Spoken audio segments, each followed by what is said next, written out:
বন্ধুরা, ক্রিকেটকে বিদায় জানালেন শেখর ধাওয়ান। আন্তর্জাতিক এবং ঘরোয়া দুই ধরনের ক্রিকেট থেকে সরে দাঁড়ালেন তিনি। সমাজ মাধ্যমে পোস্ট করে এই কথা জানিয়েছেন ভারতীয় ওপেনার। বন্ধুরা, আপনারা যদি দেখতে চান তাহলে ভিডিওটি লাস্ট অবধি দেখতে হবে, চ্যানেলটিকে সাবস্ক্রাইব করতে হবে, একটা লাইক দিতে হবে এবং নোটিফিকেশন বেল আইকন দাবাতে হবে। বন্ধুরা, ভারতীয় ক্রিকেট ধীরে ধীরে যেন একটি প্রজন্ম শেষ হয়ে যাচ্ছে। সচিন, সেহবাগ, ধোনি, যুবরাজ রায়না ইতিমধ্যে আন্তর্জাতিক ক্রিকেট থেকে সরে গিয়েছে। ছিল শুধুমাত্র রোহিত, বিরাট, জাদেজা, শেখররা। এবার তাদের মধ্যে একজন আন্তর্জাতিক ক্রিকেটে বিদায় জানালেন। কথা বলছি শেখর ধাওয়ানের।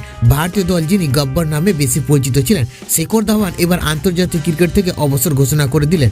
দীর্ঘদিন ধরে জাতীয় দলে ডাক পাওয়ার জন্য অপেক্ষা করছিলেন, কিন্তু ওই যে কথায় আছে, নতুনদের জায়গা করে দিতে পুরাতনদের সরে যেতে হবে। গব্বর যেন তাই করলেন। তরুণ যশস্বী ঋতুরাজ, ঈশানদের জায়গা করে দিয়ে নিজেই সরে দাঁড়ালেন। বন্ধুরা, শেখর ধাওয়ান মূলত তার আক্রমণাত্মক ব্যাটিং স্টাইল এবং ধারাবাহিকতার জন্য বিখ্যাত ছিলেন। তিনি ভারতের অন্যতম সফল ওপেনিং ব্যাটসম্যান হিসেবে পরিচিত ছিলেন। শেখর ধাওয়ান 2010 সালে অস্ট্রেলিয়ার বিপক্ষে তার ওডিআই ক্যারিয়ার শুরু করেন। তবে তার ক্যারিয়ারের অন্যতম সেরা সময় ছিল 2013 সালে চ্যাম্পিয়ন ট্রফি। বন্ধুরা, তিনি এই টুর্নামেন্টে সর্বোচ্চ রান সংগ্রাহক এবং ভারতের জয়ের গুরুত্বপূর্ণ ভূমিকা পালন করেছিলেন। টেস্ট ক্রিকেটেও তিনি নিজেকে প্রমাণ করেন। 2013 সালে অস্ট্রেলিয়ার বিপক্ষে অভিষেক ম্যাচে তিনি 187 রানের দুর্দান্ত ইনিংস খেলেন। আন্তর্জাতিক ক্রিকেটকে বিদায় জানালেন শেখর ধাওয়ান। শনিবার সকালে নিজের সোশ্যাল মিডিয়া হ্যান্ডেল থেকে একটি আবেগ পোস্ট করে এই অবসরের ঘোষণা করেন শেখর ধাওয়ান। এই পোস্টে তিনি লেখেন, আমার একটা স্বপ্ন ছিল দেশের হয়ে খেলা। সেই স্বপ্ন পূরণের জন্য সমর্থকদের আনন্দ দেওয়ার সুযোগ করে দেওয়ার জন্য বিসিসিআই, ডিডিসিএ কে ধন্যবাদ জানাতে চাই। এই পোস্টে গব্বর আরো লেখেন, আজ যখন নিজের সঙ্গে কথা বলি তখন ভাবি আর জাতীয় দলের হয়ে খেলবো না,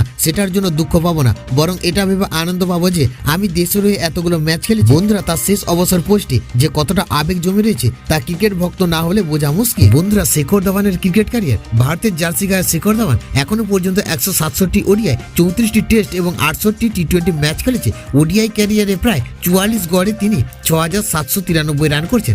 এদিকে ওডিআই ক্যারিয়ারে তার নামে পাশে জলজল করছে 17টি সেঞ্চুরি এবং 39টি হাফ সেঞ্চুরি। বন্ধুরা, এর পাশাপাশি টেস্ট ক্যারিয়ারে 40.61 গড়ের সঙ্গে ধাওয়ান করেছেন 2315 রান। এছাড়া আমরা যদি তার টি20 ক্যারিয়ারের কথা বলি, সেখানেও গব্বরের নামে রয়েছে 1759 রান।